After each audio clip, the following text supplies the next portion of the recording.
देवतुल्य भाइयों और देवी स्वरूपा बहनों, हमारे सभी शिक्षकगण और हमारे सभी छात्र छात्राओं,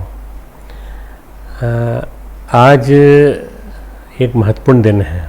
5 सितंबर हम सब लोग मनाते हैं डॉक्टर राधाकृष्णन का जन्म दिवस। डॉक्टर राधाकृष्णन हमारे देश के दूसरे राष्ट्रपति थे और 1888 में उनका जन्म हुआ था। 5 सितंबर 1888।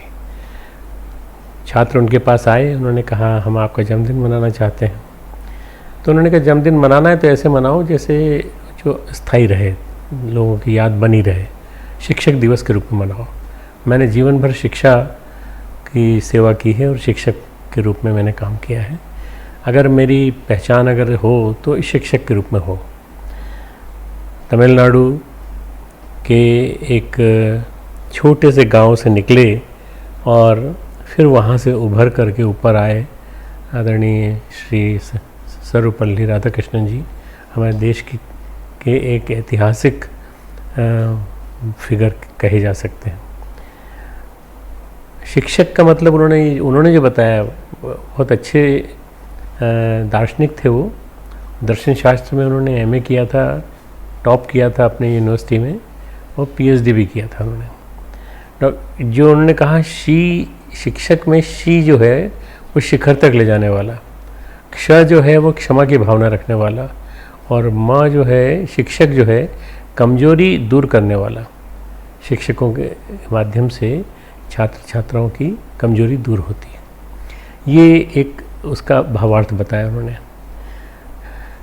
स्वतंत्र भारत के द्वितीय राष्ट्रपति, एक आकर्षक व्यक्तित्व के धनी। हमेशा उन्होंने, चाहे वो विदेश में रहे हों, कई जगह रहे, शिकागो में भी उन्होंने अध्यापन किया और उन्होंने न्यूयॉर्क में भी अध्यापन किया। उन्होंने कई क्षेत्रों में अप्रतिम उपलब्धियां हैं उनकी। फिर उनको ऑक्सफोर्ड में उपाधि दी गई और उसके अलावा ब्रिटिश सरकार ने उनको सर की उपाधि प्रदान की, जिसको उन्होंने ज़्यादा महत्व नहीं दिया। लगाते भी नहीं थे वो अपने सर की उपाधि, वो किसी गुलामी का प्रतीक मानते थे। बहुत बहुत प्रख्यात वैज्ञानिक, प्रख्यात विद्वान और दर्शन के ऊपर एक अच्छी होल्ड रखने वाले, पकड़ रखने वाले। राधाकृष्णन जी के अनुसार शिक्षक का वास्तविक उद्देश्य है व्यक्तित्व को गढ़ना। जितने नए व्यक्तित्व गढ़े जाएंगे उतना ही शिक्षक का धर्म पूरा हो जाएगा। चिकित्सा के माध्यम से या शिक्षा के माध्यम से, दो के माध्यम से नए व्यक्ति गढ़े जाते हैं। या तो आदमी शिक्षा के माध्यम से सेवा का दायित्व पूरा करता है, या चिकित्सा के माध्यम से जीवन संरक्षण होता है। मेरा संबंध संयोग से, मैं अपनी तुलना नहीं कर रहा हूँ उनसे, राधाकृष्ण, मेरा संबंध दोनों से रहा है। मैं शिक्षक भी हूँ और मैं चिकित्सक भी हूँ, दोनों से। मूल रूप से चिकित्सक, किंतु पूज्यवर ने गुरुदेव मुझे लोक शिक्षक बना दिया। मुझे सबसे बड़ा सौभाग्य मिला परम पूज्य गुरुदेव का सानिध्य। 12 वर्ष में उनके साथ रहा और 12 वर्ष में मैंने उनके साथ 1980 से लेके और लगभग 1990 तक मैंने उनका सानिध्य पाया। और उन्होंने मुझे एक शिक्षक की तरह से पढ़ाया, सिखाया पूरा, और मैंने बहुत कुछ उनसे सीखा। जो भी मैं आज कुछ लिख पाता हूँ, या मैं अखंड ज्योति का संपादन कर पाता हूँ, या कुछ लेख लिख पाता हूँ, या मैं कुछ बोल पाता हूँ, तो ये सब गुरुदेव की कृपा से। डॉक्टर राधाकृष्णन विचारवान थे, प्रतिभा संपन्न थे। अपनी गंभीर हृदय स्पर्शी भावनाओं को अखबारों में वो व्यक्त करते थे, कविताओं में पिरोते थे।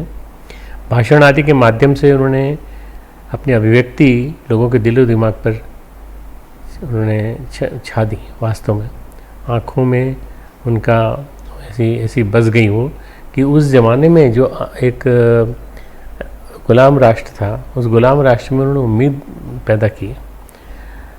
शिक्षक उनके हिसाब से समाज का आर्किटेक्ट है और समाज का सेवक है।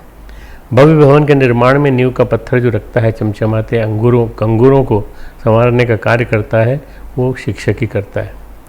गरीबी ओढ़ कर के भी शुरुआत जो उन्होंने की, वो एक शिक्षक के रूप में की।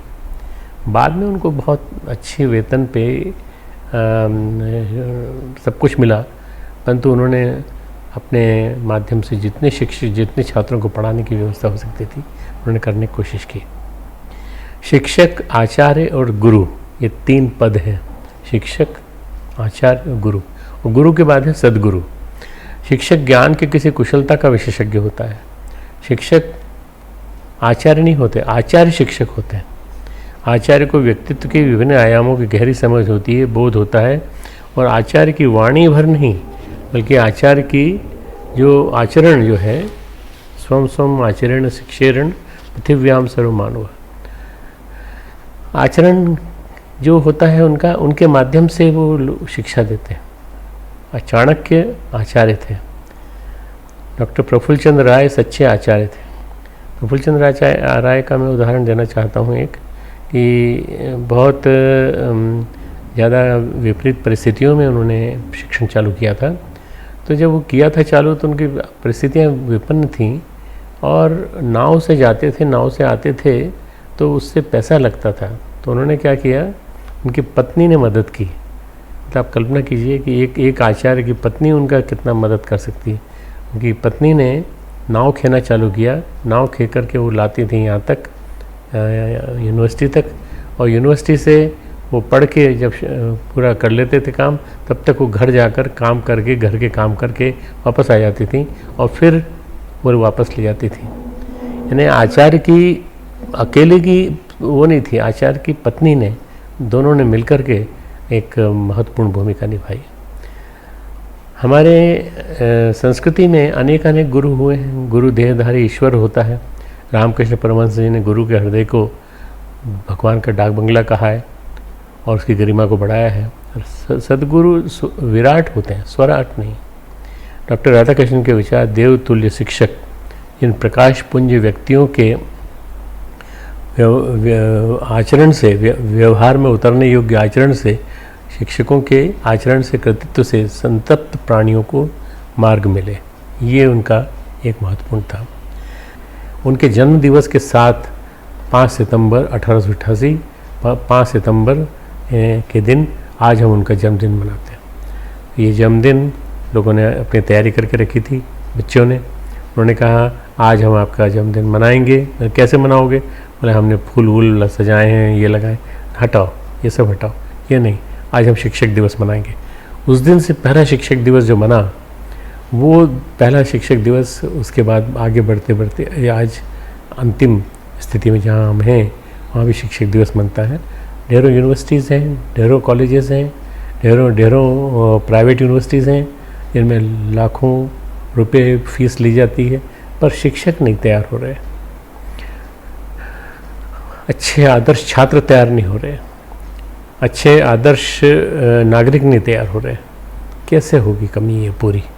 ये होगी कमी पूरी जब हम आदर्श शिक्षक देंगे और आदर्श विद्यालय देंगे, आदर्श विद्यार्थी देंगे, तब जाके कमी पूरी होगी। मैं समझता हूँ कि ये एक इतना बड़ा काम है, इसके लिए हमें बहुत बड़ा काम करना पड़ेगा। वो ये कि हम डॉक्टर राधाकृष्णन के सपनों का भारत खड़ा करें। दुनिया ने माना दार्शनिक ज्ञान का लोहा, हमारे आदरणीय राधाकृष्णन जी के माध्यम से दर्शन का ज्ञान जन जन के बीच पहुंचा। भारतीय दर्शन, उनकी किताबें हैं, बड़ी मोटी मोटी किताबें हैं, पर बड़ी जोरदार किताबें हैं, पढ़ने लायक है। मैंने पूरी किताबें पढ़ी हैं उनकी। दर्शन शास्त्र के ऊपर उनकी बड़ी पकड़ थी और दर्शन शास्त्र में उन्होंने PhD किया। दर्शन शास्त्र के साथ साथ उन्होंने भारतीय संस्कृति को जोड़कर उन्होंने इतना बड़ा काम किया। मैं समझता हूँ श्री अरविंद भी इसी स्तर के थे और श्री राधाकृष्णन जी भी, ये सब के सब वहीं से आए हैं, वहीं से निकले हुए हैं। श्री अरविंद बंगाल से निकले, पर उन्होंने जाकर के पूरे दक्षिण भारत में, पांडिचेरी में अपने आप को स्थापित किया।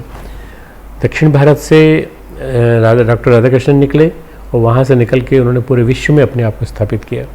तो ये जो महापुरुष हैं, ये हमारे लिए बड़े महत्वपूर्ण हैं। हम अगर सही अर्थों में अगर इनको समझ लें कि इनकी जो बहुमूल्य उपलब्धियां हैं वो हमको हमेशा मिलती रहें, तो वास्तव में तभी है जब हम इस दिन मनाते हैं, इस दिन को हम अच्छी तरह से मनाएं, श्रेष्ठता से मनाएं। श्रेष्ठ चिंतन के साथ मनाएं, सारे विद्यार्थियों को साथ बिठा के मनाएं। परंतु मैं समझता हूँ कि सबसे बड़ा ये संकल्प हम लें कि हम श्रेष्ठ शिक्षक बनेंगे, हम श्रेष्ठ आचार्य बनेंगे, हम श्रेष्ठ विद्यार्थी बनेंगे। हम शिक्षक नहीं बन पाए कोई बात नहीं, हम जो भी अधिकारी बने, पर हम जिसको भी संभव हुआ हम अपनी शिक्षा देने की कोशिश करेंगे। जो भी हमने सीखा है जीवन में वो हम सिखाएंगे। मैं अपनी बात समाप्त करता हूँ इसी बात के साथ कि आचार्य जहाँ होते हैं, श्रेष्ठ शिक्षक जहाँ होते हैं, वो देश महान होता है, वो देश महान बनता है। हमारा देश महान बनने की संभावना रखता है अगर हम चाहें तो। हम अच्छे शिक्षक तैयार करें, अच्छे आचार्य तैयार करें और अच्छे विद्यार्थी तैयार करें। हमारे YouTube चैनल शांति कुंज वीडियो गायत्री परिवार को सब्सक्राइब करें एवं बेल आइकन जरूर दबाएं ताकि गायत्री परिवार की विभिन्न गतिविधियों की जानकारी आपको मिलती रहे।